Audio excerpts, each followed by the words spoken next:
Well, we've switched spots here. We're heading back to the Red Mile. We're going to get back just in time for me to go last trip with our girl, Garden State Dio, to start off our stake day. It's gloomy. It's gray out. Don't need the sunglasses. But a chance of rain, but none yet. None yet. So what do we got going on here? Jason's Barn Adrenaline Rush. Fourth the other night. Actually raced pretty good. I thought if he had raced really good, he's headed to the winner's circle. He raced okay. He raced good. To finish fourth out of the eight post. Travis said he liked the way he raced, but he said he was acting up going to the gate, and I was told he was acting up going to the gate the week before. I don't know what's got into him. We'll try and get to the bottom of that.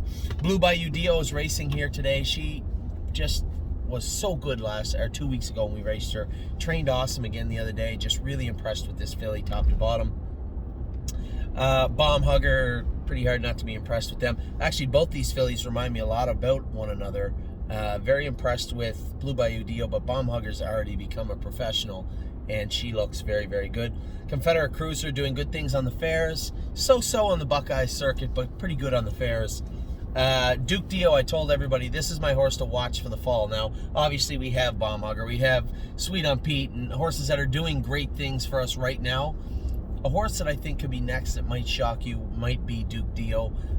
I look at the breeding, I look at his eye, I look at the horse on the track and say, geez, I see a horse that's matured quite a bit. And really impressed with Duke Dio.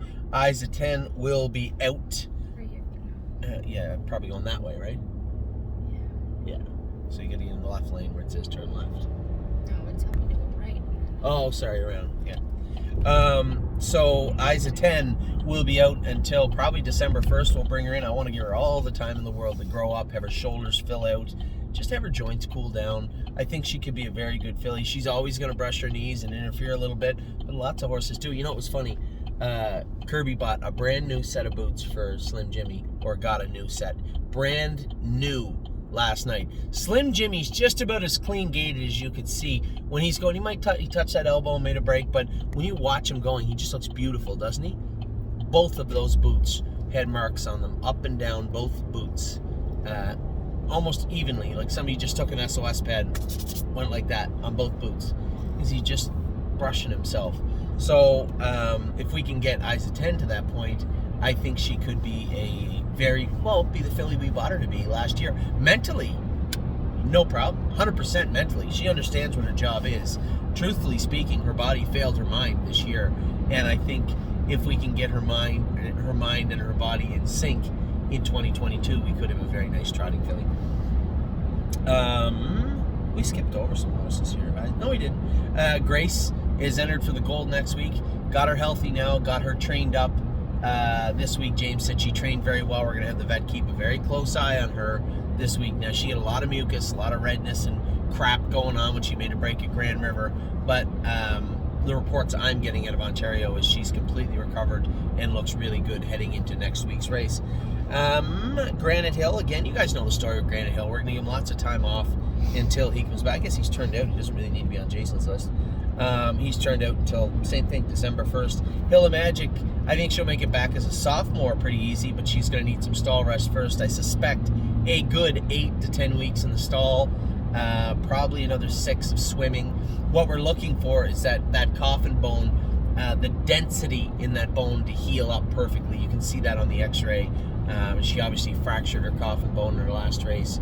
Once that bone heals in, like Will to Win Hanover's did, like No Free Lunches will, at that point you can start back. Baby steps, but you can start back. Where are we at now? I'm a Lovely Lady. A little flat the other day at that fair. The vet thought her left stifle was a little bit weak. We're going to do a little vet work on her this week. We'll have her back in to go somewhere in the next week or so. I think Jason said 12 days. I think he said he would train them next Saturday and then they race. So it must be like a week from Wednesday they race or something. Luck of the Dragon's heading to the sale on the 24th. We won't be racing him until then. You know, the same old thing. I talked about this with War We Welcome, and every horse we have, if you don't want to put in the work to be a better horse or a better person or a better employee, then there just isn't going to be a spot on the roster for you. And when it comes to Luck of the Dragon, he might mature. Maybe it's soreness, maybe it's immaturity and growth. But you know what? Everybody has little aches and pains. They work through it best they can. and it just seems like this guy, it's always a fight with him. So somebody else can fight with Luck of the Dragon. Matt's MVP, you talk about a horse, he had a black belt in ignorance, but that could have been a lot to do with just mentally being an immature horse. There was no issue with speed and talent. Very fast colt, very immature. We're going to give him all the time in the world, and he's at strike 2, but I suspect after he matures and we get training him down, you'll see the horse that we saw glimpses of in a more consistent manner moving forward. Miss Meringue, she just didn't train as well as I hoped she would. She trained in 2-2, but I expected more the other day. We'll give her a couple of starts, I guess, to make sure, but I suspect we'll probably sell Miss Meringue at some point. Mama Knows Best raced awesome. Man, she raced good at the fair the other day. I was so impressed with the way she raced. When I scored her down, if you would have put me on the spot, I'd say 30% chance she makes it around that first turn, and instead she never put a step in the whole way. She was just good. Really, really good the other day. You're not with us, Beastie. My Jazz got off to a win. I was going to say her first start. It wasn't her first start. It was her second start. A win for My Jazz at Croton Fair. I wouldn't say she was awesome. She was okay, and she got the job done. She always does what she has to end up in the winner's circle or close to it. That's what I love about this filly. She's very, very tenacious. Of Tom, a winner in Urbana. She goes to 2 fairs and at least 2 more Buckeyes before the end of the year. So 4 or 5 starts left for our girl Tommy. 1-2 skip a few, same thing. Now, I won't make any promises, but I've been told, I thought that I did not have this filly eligible to the fair final. According to the staking program and the fair conference, I'm wrong. I did. So a 1-2 skip a few is sitting 5th or 6th, I think, in the standings right now for trotting fillies, if I'm not mistaken. And she is eligible to the fair conference final. So good for her. We'll see how that turns out. Perfect Record has turned out. He was supposed to come back last week. Kirby and his girlfriend come up, and we just didn't pick him up. So we're going to get him this week. We'll bring him back up to the barn, swap him out for Procrastinator, who I'll talk about in just a minute. Prairie Fire, looks like $1 million. His leg's starting to cool down. Man, that was the weirdest thing. We're going to get him back jogging, but what have we missed? What do we have left? I guess over the next week, I'll ask myself that question and hopefully get a definitive answer. But I mean, there's no question the horse has got tons of talent and always has. So I have no concerns with Prairie Fire moving forward. Zero ability to swim. Yeah, he's not a swimmer. Never going to be a fish in another life. He's terrified of the water. We swam him for a week, and then there was just finally Shelby said, "Please, I can't take it. No more swimming. He's going to kill himself or kill someone." So we opted. Usually the first couple of days, some of them are timid to go swimming, but he didn't get any better. He was worse for an entire week in bed. Procrastinator, as I said, going out to the field for many of the reasons I documented all week. I think he's just immature. Horse that I like. I've grown to like him. I think the horse puts in an honest effort, and I think it would be a disservice to him and to you if we didn't give him an opportunity to be the best horse he could be as a 3-year-old. Purple Aura, fantastic the other day. Track record at a track that's been there a long time. That was a big mile. She likes the flat surface. Who knew? I don't think we can get them to regrade the track in Northfield or Scioto, so we're going to have to figure out what we're going to do, but she definitely reacted well to the flat surface at Urbana. Rose Run Why Not trained like a monster the other day. They canceled the races. She had the 7-hole.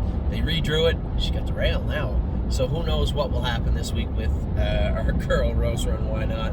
Slim Jimmy was absolutely fantastic last night, wasn't he? Tell the truth, he was awesome. This horse, the track was so hard too. I'm telling you, you could have heard it from 3 miles away. It's so weird. Sometimes it's deep and other times it's hard. And last night it was hard. Well, you saw it with that one trot race went 50-4, a new world record, I think. And the other race went 48-4. Those were, when this track gets tight, man, it's fast. And honestly, if we had a lot of competition in that race and I would had to cut him loose down the backstretch, I'm pretty sure I break the track record with him too. He was awesome last night. Stonebridge Symbol was not awesome the other day. He was very flat, actually.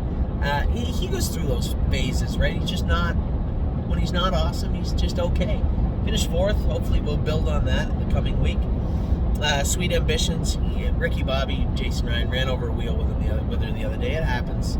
I could see what took place. It wasn't necessarily all his fault, but it happened. She was on a little bit of a tear, a first and a second, heading into that race. So we'll pitch it, and we'll see how she races the next time she goes. Sweet on Pete was good the other night. I really thought she was a winner, but hey, second beat ahead. What are you going to do? It's racing. But she raced great. I really, really love this filly too. Tanzanite Tricks is coming over here. She's in to go at the Meadows on Wednesday. This is a filly I think was maybe overdue to come over here. She's sharp, coming off the virus. They had some vet work done to her last week. They trained her yesterday. I don't know. I thought she'd be a little easier. It's a tough bunch on Wednesday, but this is a filly I think's got a bright future. So we'll see what happens on Wednesday. 3 Point Blue Chip is actually headed back to Ontario. He went back to Ontario after training yesterday. James will school him on Tuesday at Mohawk. Now Amy, who loves the horse now, takes care of him. She won't be back in time to school him, but James knows him also, and he's been schooling good and training good. Jason went with him the other day and said he was very, very good. So we'll see what 3 Point looks like. I know I've been vague, and I appreciate your patience, but I don't want to make any mistakes or missteps with this guy, and it's been really good so far with him. Twin Bee Habanero's out in the field just because he's too big. You Gotta Believe is in the sale, and that's simply because he's just an okay horse. Nice little horse. I have nothing bad to say about him whatsoever, but he is what he is. Unbeatable Kemp's racing here today. Amy's going to take care of him in the 10th. I'm excited to race this horse today. He trained awesome the other day. Voyage of Ice and Fire is going to race in the fair next week, I believe, with You Gotta Believe. Yeah, disappointed. He let me down this year, but we'll see if that continues into 2022. West 52nd trained great by himself. There's a shocker. He's done that all the time. Now he just got to get him to race good in with other horses. He is racing okay coming in. He's always the same. A couple of bad races and he'll go, oh my God, he raced great, and then come right back with a clunker right after that. Consistency is what we'd like to have, but we've been saying that for years with this guy. And then, yes, he's still trying to get it all together. Somebody said, well, it's good. They didn't find anything. Yeah, it's good, but really doesn't fix the problem right now is that he isn't 100%. We just can't figure out where. For the life of us, we can't. Not under ultrasound, not under x-ray, not under bone scan.